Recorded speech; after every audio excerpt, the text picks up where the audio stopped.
আমরা কোনো আদুবাই দাদুবাই শিক্ষা প্রতিষ্ঠানে গিয়ে আমাদের সন্তানদের উপর সরিগুলা আমরা এটা দেখতে চাই না।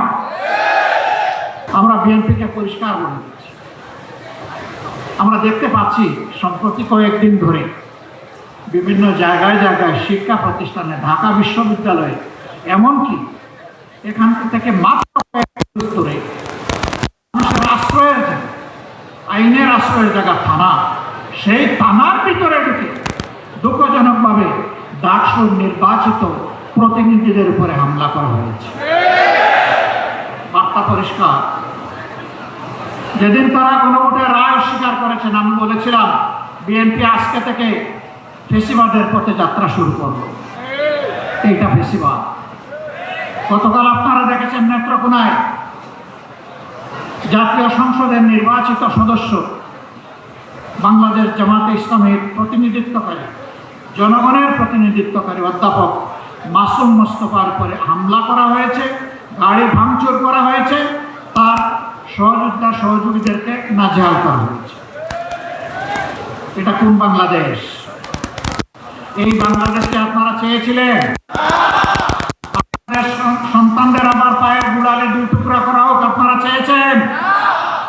আপনাদের সন্তানদের উপর প্রকাশ্য দিবালোকে হেলমেটে আঘাত করা হোক আপনারা চেয়েছিলেন? এই বাংলাদেশকে আমরা দীক্ষা জানাই। এ বাংলাদেশ আমরা চাই না। আমরা পরিবর্তনের বাংলাদেশ চাই। এই বাংলাদেশে শিশু যখন ঘর থেকে বের হবে, কিশোর যখন বের হবে, যুবক যুবতীরা বের হবে, আমার মা বোনেরা বের হবে, তখন কারো বুক দরু দরু করে কাঁপবে না।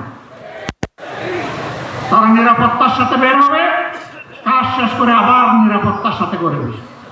আমরা ওই বাংলাদেশ চাই।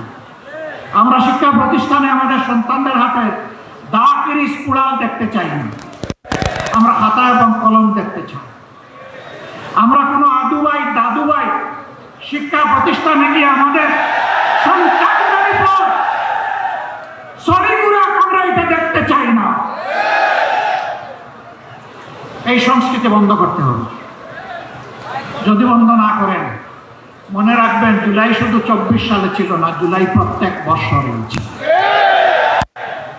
সে জুলাই আবার ফিরে আসবে ইনশাআল্লাহ, এবং তখন ফাইনালি ফেসিবাদের কবর রচনা। শুভবর্তীর উদয় হোক। জনগণের রায়ের প্রতি সম্মান দেখান।